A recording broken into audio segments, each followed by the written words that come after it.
Hey gang, hope you're doing well. It's Wes. This one's a fun one. So I put out a poll to see what art program you all would like to see me paint with. And it was fairly neck and neck. I think the options were between like Art Rage, Rebel, Krita, and Clip Studio Paint. And it was fairly neck and neck, especially on the YouTube side. It was fairly even.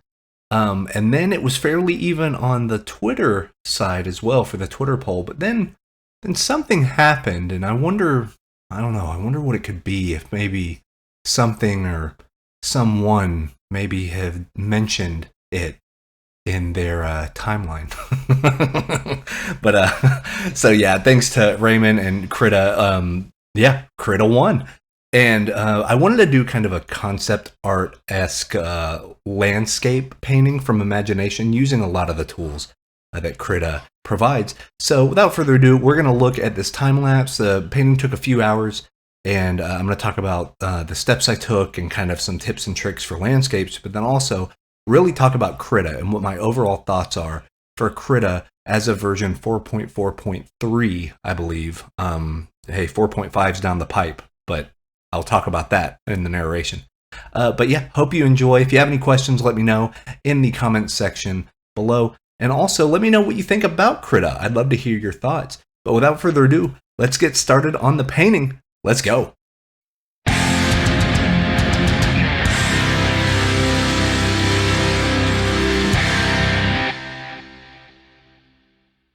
Alright, gang. So, we are doing a landscape, as you all voted. For Krita, I was actually really excited about this. The RGBA brush video I did with the cowboy painting and that tutorial about painting in a realistic workflow in Krita that I have out that goes in real time over that one really opened my eyes to how far Krita has come.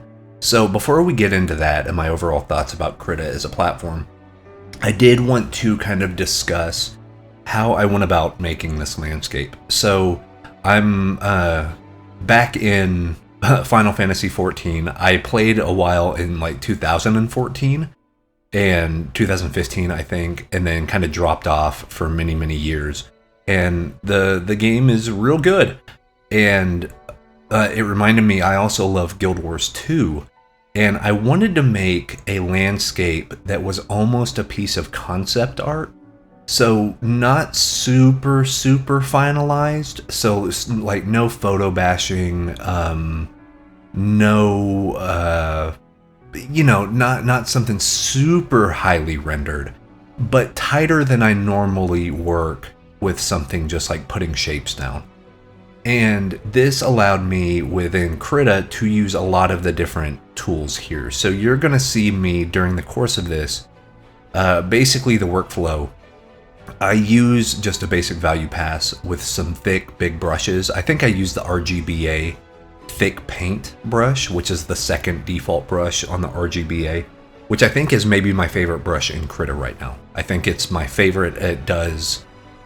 It feels great. It kind of does everything I need it to just right out of the box. I don't have to tweak it. I don't have to mess with knobs and turn dials and settings, and it just works, man. And I that stuff is worth its weight in gold. Whenever you find a brush that just works for the way that you work on your pieces without you having to do anything, it's just perfect, So I kind of block in the major values, my darks and my lights, and do that with the round brush, or not a round brush, a thick paint brush, the RGBA brush.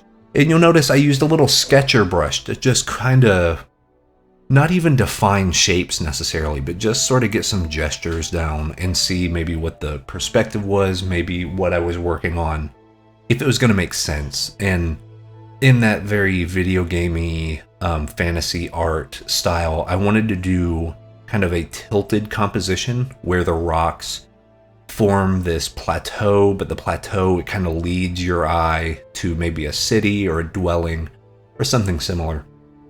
And I like that idea. That's been in a lot of art. So like Guild Wars 2, I love ArenaNet art. I love the concept art of the Final Fantasy XIV stuff. Like the art of the big bustling cities from the outside looking in. has always really intrigued me, because it shows, yeah, there's life happening, but there's also life on the outside of these townships to where, explorers can go, and I wonder what's out there, and, is the wilderness calling to me? That sort of vibe that gets me pretty excited. And that's some of my favorite stuff about landscape paintings. Is a good landscape painting, you want to go explore. And I wanted to make something that would have the viewer's attention, hopefully give you a few leading lines to make you want to explore. And I want to say the overall time took about a little over 2 hours. I want to say I'll have the exact time at the beginning of the time lapse. But yeah, I had limited time. Baby is 6 weeks old, so he's a handful right now, but he's great. You probably saw the picture I put on my social of I have the baby carrier, so sometimes I have him strapped to my chest during late night painting sessions. That way he stays asleep, he has body contact, but it's working out okay. It's tough on the lower back, but it's good. I like having him close, and having hands free is always good. But I had limited time, and I wanted to get good results fast. And so working in the value ranges, kind of sketching the shapes to make sure that I was on the right path, even from the very beginning. And then going in after that, doing a color overlay layer and blocking in colors. I really like the white tundra, frost bitten, like Wrath of the Lich King is my favorite World of Warcraft expansion pack. So I love that look. I love the look of the kind of monochromatic whites and blues and things like that, but also having those nice oranges as a pop of life. It brings that warmth, and also it's a decent contrast. It doesn't pull the whole attention away, but it's just something that adds a little bit of life to it and a little bit of visual interest. So having that and just kind of working on refining layers. Basically, I would use some hard round brushes, some of the basic bristle brushes, some wet bristle, just to kind of smudge around some of this paint and get it to where the shapes sort of make sense. Like I said, I didn't really want to photo bash. I didn't want to paint around a photograph.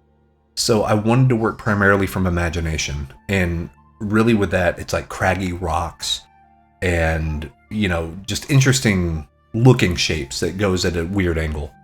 And Krita's brushes were good for that, because a lot of those wet brushes have built-in blending already, to where you can just sort of push and pull and just work the same way you would with an oil painting, having like liquid or some sort of medium that you're able to come back and work and all that stuff. And what you'll see is I do a color overlay layer, and then I kind of merge everything. Like from what I see, once I have the colors kind of where they're at and everything, you'll see it's still kind of loose, but then I'll merge the layer and then start refining on top of that merged copy. That way, if it just doesn't start working the way I want it to, I can always just get rid of the merged copy, make some tweaks in the adjustment layers that I have below it, and then kind of reapproach it. But thankfully, we were able to kind of lock down a decent feel, something that I could, take forward. And from that point, what I use is I use the colors that are already established in the merged copy and use that to color pick. I really don't very often go to the color wheel. Once I have my color overlay done, that's my palette. That's what I kind of lock in with. And that seems to work well for me, because it helps me limit my attention. I'm not so worried about what color should this be. Now, the color doesn't matter. Just pick either a light color or a dark color, and is it warm or is it cool? I have a video about the Zorn palette and painting a landscape with the Zorn palette for that exact reason.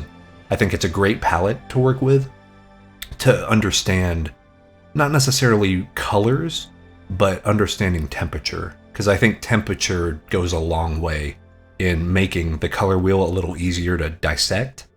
And especially, it's kind of a cheat mode, but hey, let's do an actual cold tundra, and that's going to tell us what's cold. You know what I mean? Like the rocks are cold and the snow is cold, but the city's warm because of all the lights and all the warp and the heat and the, all of the people bustling there. So that answers that question. And then you just work with your values. And you'll see I kind of cut back and forth between some default brushes, the RGBA brushes, and some of the brushes I have tweaked. So the, dry brushes that I've kind of eroded the texture a little more on it. I've kind of done some tweaks here and there, not huge ones, but just kind of opacity of texture and bypass filters and things like that. And got it to where I really wanted it. And then you just kind of push to final. I put final in air quotes.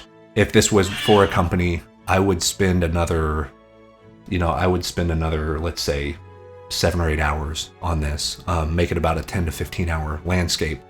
But for a 2-hour kind of sketchy concept, I think this is, I'm very happy with how this turned out. So that brings us to Krita in general. So as everyone voted, I did say, hey, I'm going to paint a landscape, but I'm also going to give my thoughts on the program that you all choose. And, I joked earlier, but that power of Raymond Miranda, man, he retweeted it, and like the Krita crew, man, you all are about it. So so thank you to Raymond, who I actually was able to speak with, and we talked shop for a few hours. I feel bad. I feel like I kept him longer than what we expected, but it was nice about talking about brushes and creating that type of stuff. And he also showed me some of the new Krita 4.5 stuff in real time, and holy crap, that is going to be a game changer. I am going to do a deep dive whenever Krita 4.5 comes out. It's good. It changes the conversation. I'll put it that way. So be on the lookout for that, but hopefully I'm going to be able to speak with Raymond quite a bit more going forward. And I'll have a link to his channel in the description. Go check out his stuff. If you're familiar with Krita at all, Raymond Miranda's name is going to pop up. He did the digital atelier brushes. He's done a lot of brushes where he's like talked with John Majurabev and brought in those type of charcoal, nice loose sketch brushes. Like Raymond's an animal. He's super good, super talented. And like me, he comes from kind of that fine art background. So he's approaching it like a painter instead of like a designer. But he has that design sensibility, which is kind of the best of all worlds. And that brings me to Krita in general, which even with Krita, let me click and see what version this is right here about Krita. I have Krita 4.4.3 and I love it. I really enjoy Krita. Krita is something that the more I'm using it, the more I'm liking it. And it has some amazing feels with the built-in brushes. You don't even have to modify these brushes, and you kind of have everything you need to make good paintings. Well, in fact, you do have everything you need to make good painting. You have your dry brushes, you have wet brushes, you have blenders, you have lasso tools and cropping mechanisms and perspective rulers, and you know what I mean? Like, all of this stuff that's super feature dense and feature rich that other companies are wanting you to pay hundreds of dollars for. Krita has it and it's free. It's already a game changer. And a lot of people, I say this in some of my replies, but people think of free as worthless. And that is absolutely not true, and it's absolutely not fair. Krita is up there. It's in my top 4. Actually, it might be in my top 3.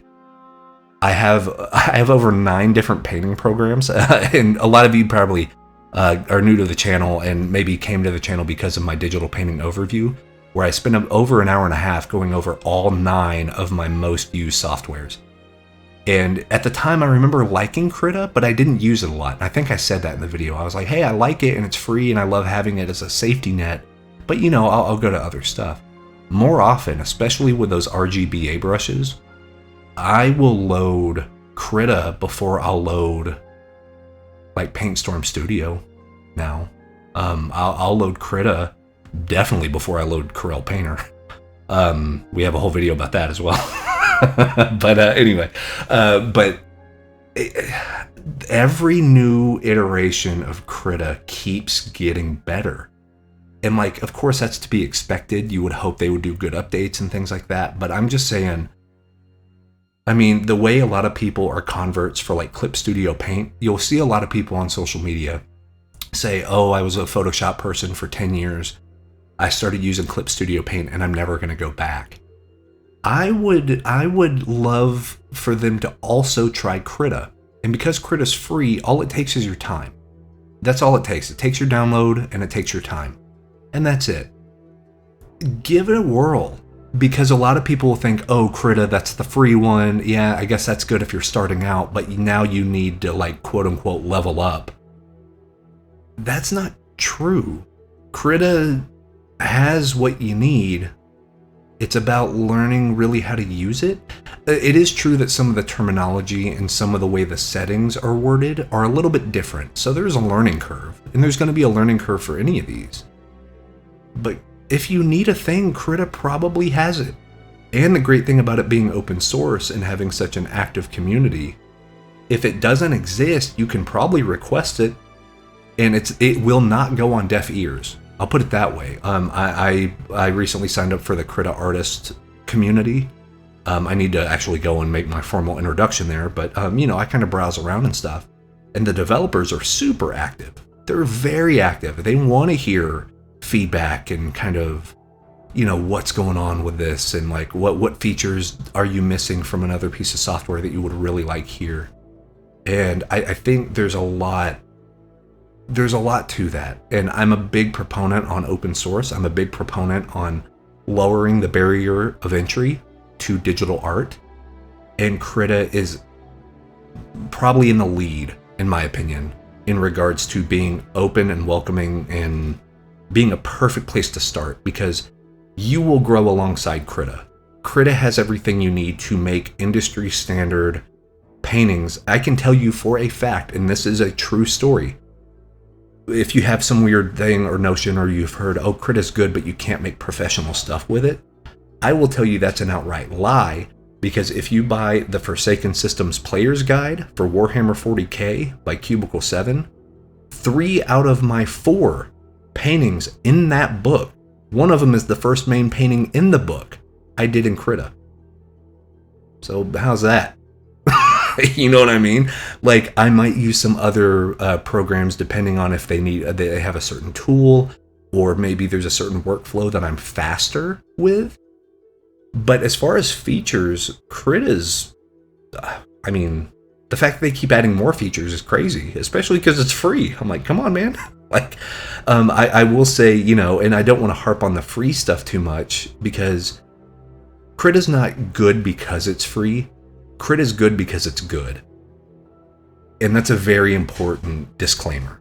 And I'm going to make it a point every month to donate to the Krita Foundation to keep this work up, because painting this landscape was a treat. I didn't really run into a problem at all. There was one issue, and it was me being goofy. And it goes kind of fast, so I don't know if you guys will be able to see it, but I use the color dodge brush mode with an airbrush. That's how I like to get some nice ambient glow effects for the city with the orange brushes and stuff, or the orange color. But really what this is I couldn't change the brush mode back to normal because I didn't put the normal brush mode on my favorites list. So I had to dig through around, and you'll probably see it. It's a big list, kind of pops up 2 or 3 times. And I'm like, where is it? Where can I go back to the normal brush mode? But like I said, that's on me. That's not on the program, because the program has it. It has it right there. It's easy access. And now I never have to worry about it again. And something Raymond and I talked about, I call him Mr. Miranda. Raymond and I talked about, there's to change the default on using the color picker, because I do come from the Photoshop and the painter and Affinity Photo and all that stuff, to where you hold Alt and then click. Well, my default was, or I guess the Krita default set up as Control click, and it threw me for a loop. So it's very easy to go in and change. It's just that type of thing. You're gonna have to set the program up to the way that you like it. But because Krita has such a flexible UI, you can do that. And I know it sounds like I'm shilling, but Krita's free, so like no one's paying me. You know what I mean? It's like you have nothing to lose but time. And I just urge you to put the effort in and don't just, because it doesn't, cost money, it's not any good. That's not true.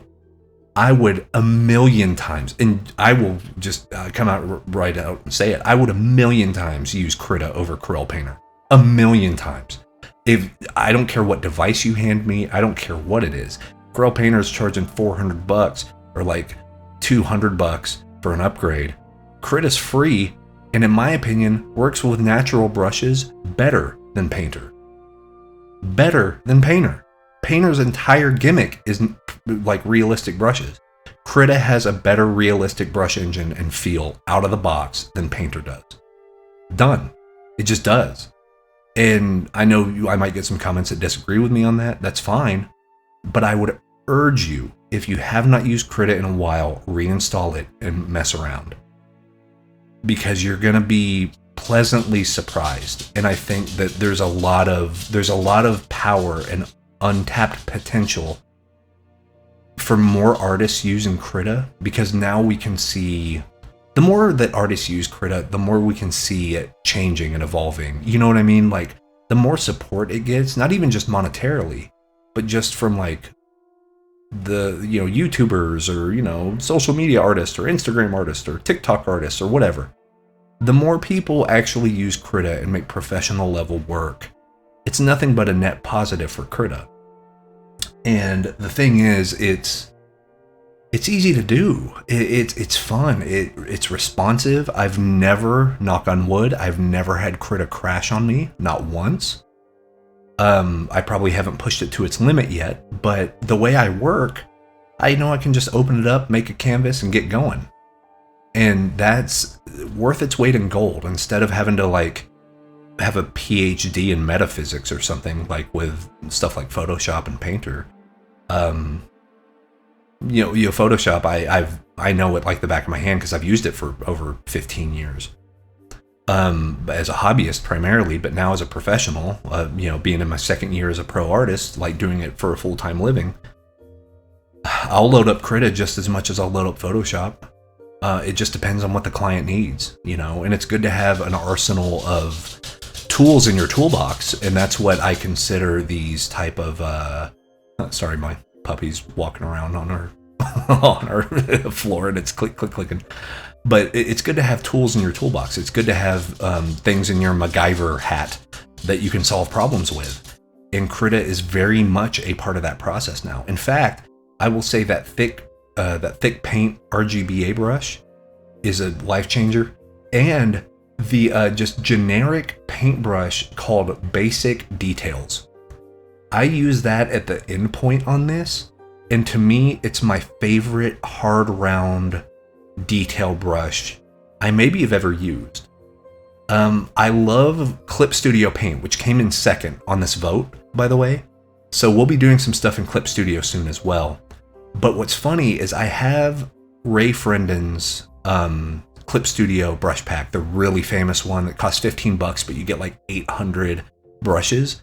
I love that pack. It opens up Clip Studio in a way that not a lot of other things do. But what's really funny, and something I realized while I was painting this landscape, my favorite brushes in Clip Studio, because of Frendon's brush pack, mimic the way that some of the wet brushes feel in Krita by default. You know what I mean? Like, it's really funny how that works. Like, we all have our comfort zone, we all have our workflow that works the best for us. I think Krita's going to have something for you. Just give it a whack. Give it a download, give it a whirl. I'm not saying it has to fully replace everything. And like I said, this isn't going to fully replace Photoshop. This is not fully going to replace Clip Studio or ArtRage or Rebel or any of that stuff. But knowing that Krita is here and Krita exists in such a good capacity already, and it's going to get better. Because guys, I hate to keep hyping it, but 4.5, man. Whoo! Oh man. There's some, and that might be me coming from like a brush creator side of things, because yeah, Raymond showed me some stuff and he was like, oh, by the way, did you know you could do this? And he did like 2 or 3 brush strokes and I was like, What? It was eye-opening, to say the least. So be on the lookout for that. But now's the perfect time to jump in. Like I said, it's free. You can donate. I mean, after this, I'm probably going to go donate like 10, 15 bucks. Just do that on a regular. And, you know, guys, keep up the great work on Krita because it's a ton of fun to use. I really enjoy it already. It's going to get better and better. It is made by artists for artists, and you can tell. I would rather use Krita over Procreate. I would rather use Krita over stuff like Infinite Painter, which I love Infinite Painter, by the way. Definitely over Corel Painter. And on equal measure is something like Artrage. It depends on the tools, you know. I just love Artrage's thick oils, and I love Artrage's palette knives. But with this new 4.5 stuff coming out, I think there's going to be a way to make palette knives that are very close to what I love about Artrage. You know, I always love Artrage. I love you, boo. But it's nice to have options, and especially options that are affordable, and even better when they're free. But like I said, go just donate a little bit, even if it's $1. Just show them that you care. You know what I mean? And I think that's an important thing to move forward. Ensure that we keep such a good program approachable for everybody. I'm a big fan of a low barrier of entry to create art. I think that's pivotal, especially now. We've seen it in 3D with Blender. Blender's kind of changing the conversation in 3D development and animation and all that stuff. Krita, especially with 4.5, when that hits, once it gains traction, which it will, it's going to start changing conversations. I think you're going to start seeing a lot of Clip Studio Paint versus Krita wars happening on online forums. The correct answer is get both. Both of them are incredible, but a lot to like in Krita. But that's my time. I didn't want to keep you guys for too long. But yeah, this was a fun one, man. I feel like jumping back in, doing another landscape in Krita, maybe even trying a portrait, something a little bit more refined, a little bit tighter, a little bit more exact. Because the nice thing about landscapes is you can kind of get away with anything. As long as the rules are followed and your values are good and your atmospheric perspective and your perspective grid and all that stuff, you can make some cool stuff. But with portraits, it's a little more finicky. But I think Krita is absolutely up to the challenge. It's just me finding my proper workflow to make it happen.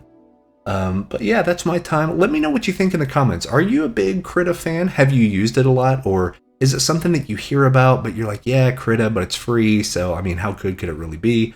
Which, you know, no hate on that. That is definitely a way to think. But I would urge you, change your own mind. Go ahead, download it, and then just start painting. Just start having fun. Do a quick still life study. Do something and get a feel for how that engine works, because I think you're going to be really surprised and really happy with the result.